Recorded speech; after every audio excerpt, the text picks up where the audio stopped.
out of your body and stepped in, and boom, you lived their entire existence in less than a moment. And this devil comes up to me, and he hit a bunch of stuff, and I was like, oh man. But he was very nice, though. Very nice. Not the he devil or she or whatever you want to call it. Now the devil that you met was nice. And you mean he was a deceptive person is what I'm trying to say. Yes. Oh, the devil's a deceptive entity. Yes. Yeah, very. Because when God showed me the vision of hell, that's a long story, but I'll make it short. I saw people in the worst pain they could be in, physically, mentally, and spiritually. And I know you've been through the same thing. Mm-hmm.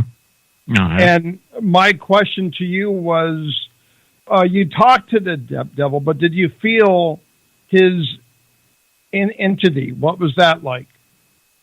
It was like meeting up with the worst kind of animal that wanted to tear you apart. Okay. And, but to look at just glean what the hell was going on with, glean what was going on with this entity, you would think that, it was best friend trying to befriend you.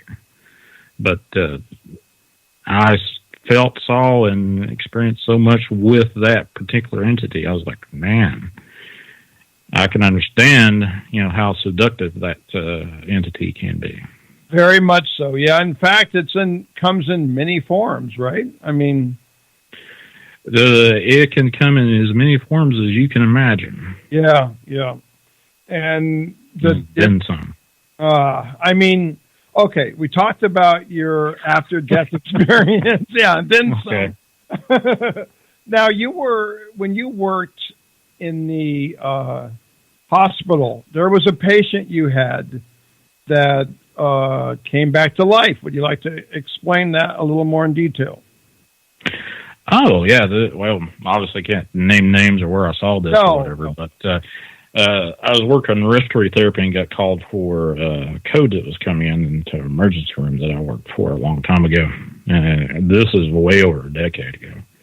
And I got ready, got all the tubes ready and everything I needed to do to, whatever I needed to come through that door, I was ready to do everything for, step in and start taking care of this patient. So we coded this patient after this patient had been dropped me and down in the field for almost 45 minutes an hour or something like that. And then we coded this patient for another 45 minutes or an hour. Code was called, meaning that the patient was declared dead by the physician. And I walk out. Well, no, I didn't walk out. I started taking care of the patients after the code kind of stuff, taking all the that's and stickers and all the stuff off the patient and helping the nurse clean the patient up and presentable if there was family or friends that was waiting for this patient to be able to be viewed, visitation kind of deal.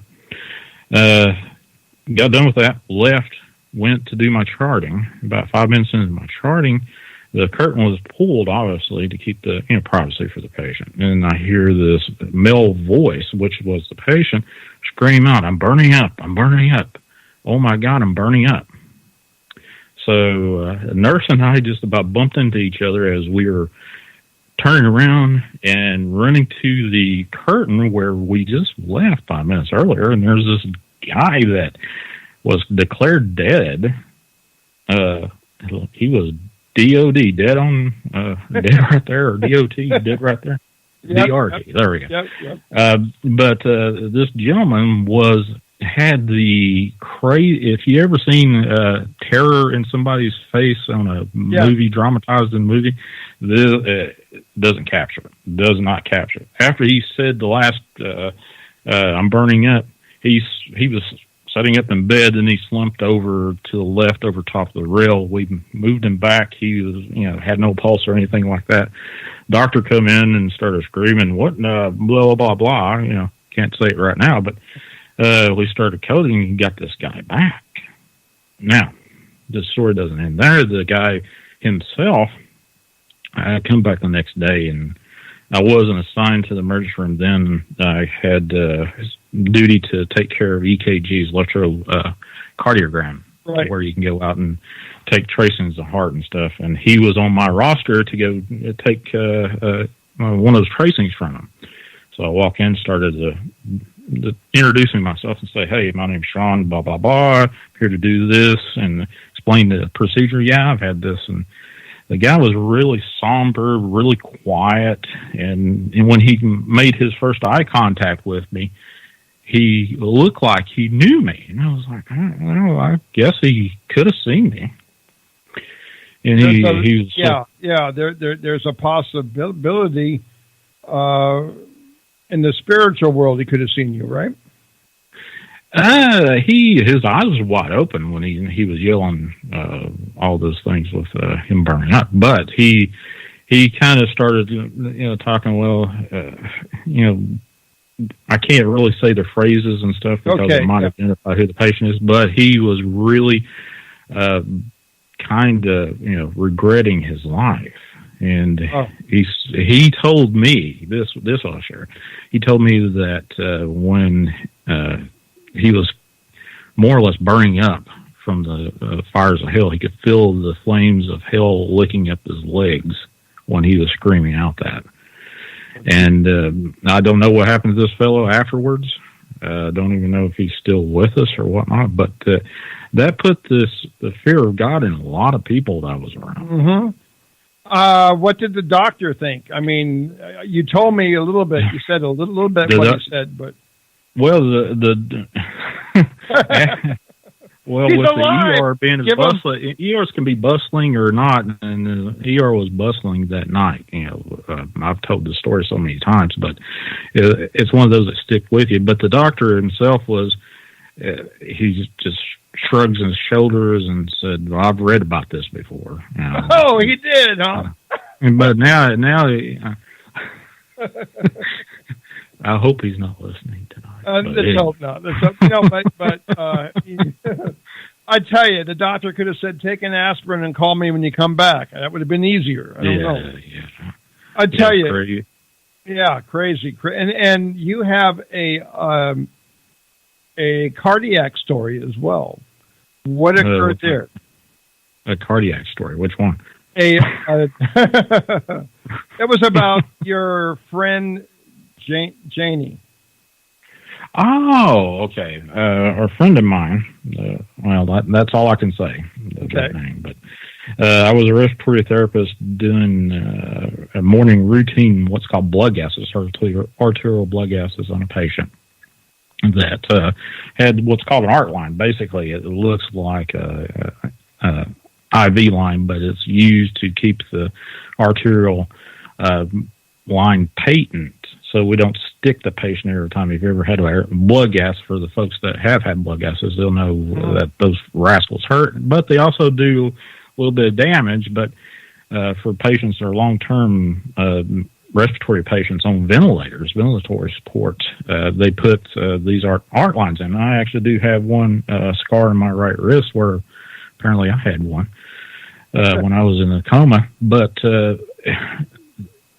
the reason I told you that was to outline why I wasn't paying attention, but I was drawing this arterial blood gas from this art line, which is a sterile procedure, and it takes a lot of dedicated just being able to visualize everything that you're doing. You just can't willy-nilly go into it. So here I am bent down next to this patient on the right side of the bed, next to the ventilator, and I'm doing all this sterile procedure with this art line, drawing out the heparinized this, and then putting in the sampler syringe. And as I was doing all this, I could see something in the corner of my eye. I thought was this nurse I knew very well that was taking care of the patient. And we were about ready to start doing a potluck dinner the next day where we bring in whatever for lunch. I mean, we did it every other rotation, I think, at that time. But anyway, I started talking to what I thought was my friend and saying, "Hey, what are you going to bring for this potluck, whatever?" And I can't remember what I was going to bring, but anyway, as I was nearing the end, and my friend never did say anything, so and this friend was notorious not to say anything for whatever reason while she was working. So the next thing is, as I was about ready to be able to click the sample syringe where I'd have enough time where I wouldn't have to pay attention, I looked up to visualize my friend and make eye contact with her, and there was this black shadow in front of me. I know that was a long story to get to this point, but this black shadow... You're fine. Yeah. Got up to the point where this black shadow's in front of me, and I'm like, what the heck is that? Which obviously I didn't say that, but anyway, I was trying to make eye contact with it as I got up to the point where I got about mid-rift. This thing, instead of ducking down under the bed like somebody that didn't want to be seen, would kind of stoop under the bed. It was like something grabbed a hold of it from the feet and pulled it up underneath the bed. And I was a little dumbfounded. Yeah, I was like, I wonder why. So anyway, I looked around and I was like making sure nobody was in there, and looked under the bed, and I looked out, and the only person that would possibly be a witness was another nurse, and she was like 5 foot nothing, and she couldn't see over top of the desk that she was in front of. So I was like, man. So I went out and talked. Yeah. But I see these creatures, these shadow people. This particular patient did pass away the next day, but I see occasionally some shadow folks before somebody dies. Not everybody, though. So sometimes, what does this shadow person look like, or can you describe it, or how it feels? The parts I can catch, I've seen them short and I've seen them tall. Seen them. Well, I'll go ahead and say it. I've seen them in this house, but I haven't seen them a long time, since several months actually. I've seen them in work.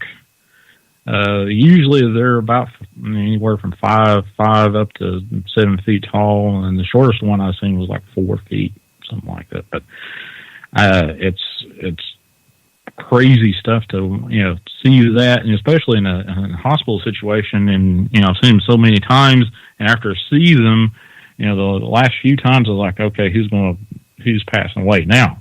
Mm-hmm. Yeah, kind of. Yeah, scary in a way. Yeah. So at that time, I was thinking, was this the angel of death that I'm seeing coming around, blowing by me, or what? Oh, geez. Now you got on the lighter side of things, but before we talk, you have a story about an angel experience when you were walking in Walmart. But we have about 3 minutes left. Before we do tell that story briefly, tell us your website and your radio show. Okay, I am host of Chasing the Truth with the Dark Waters radio channel on the Paranormal Radio app, TalkStreamLive.com. Go to IamDarkWaters.com. That's where you'll find the home of my podcast radio show. It just became a radio show, actually, and we're ever expanding. So IamDarkWaters.com, Chasing the Truth. Yes, and congratulations on your show. You're doing a great job. Tell us a little bit about that angel story. We have about 3 minutes left, if you could fit that in. The angel story. You were saying you were walking in Walmart and you experienced that little boy. Yeah. Okay. It was probably, if you look at the Angels Unaware kind of stuff. Yes. Verse in the Bible. One day I was having so much of a troubled day, and I was so down and depressed, and I can't remember what it was exactly, but I was walking into Walmart to go to grocery shopping, and I was just so engulfed in whatever it was that I was so depressed over. And I guess I was sort of saying a little prayer or whatever. it was totally ruining everything around me. I was just seeing a lot of stuff caving in, and this, that, and the other was happening with me. And I was just had turned into the vegetable aisle at Walmart,